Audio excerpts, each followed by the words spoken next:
ปกสกลุ่ม3นครปากเซแขวงจำปาสักฝึกอบรมพลาบทบาทหน้าที่และขอบเขตสิทธิของปกสบ้านโพธิ์สะอาด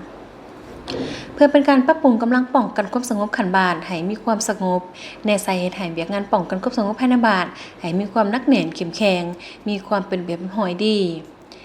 ในวันที่25กรกฎาคม2019ปกสกลุ่ม3นครปากเซแขวงจำปาสักได้จัดฝึกอบรมพลาบทบาทหน้าที่และสิทธิของปกสบ้านโพธิ์สะอาดขึ้นอย่างเป็นทางการ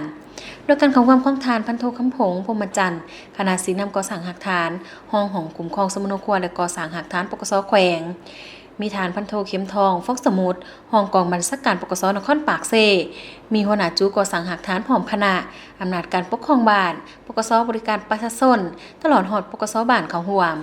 ในเวลาดำเนินการฝึกอบรมฐานพันตรีศรีนำเครือสุขห้องหัวหน้าจุก่อสร้างหากฐานทั้งเป็นหัวหน้าปกสบริการประชาชนกลุ่ม3ได้ขึ้นพันเอกสารว่าโดยพระราบทบาทหน้าที่และสิทธิขอบเขตของปกสบ้านเป็นต้นแมนปกปักรักษาความสงบภายในบ้านทางด้านการเมืองและความเป็นระเบียบเรียบร้อยขอบเขตความรับผิดชอบของตน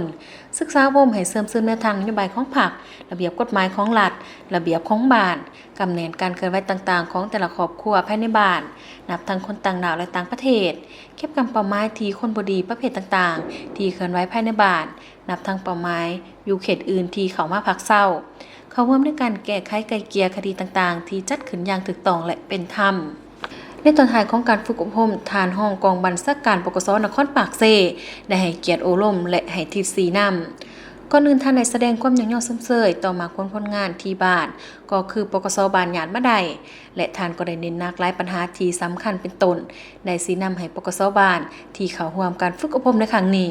จงนำเอาแนวทางและบทเรียนที่ได้ทำเรียนมาไปจัดตั้งปฏิบัติอยู่ขอบเขตบ้านของตนเองรับผิดชอบให้ได้รับมากผลดีและเป็นเจ้าการในการเฮ็ดเวียกงานป้องกันความสงบขันบ้านของตนให้ดีขึ้นเป็นก้าวๆ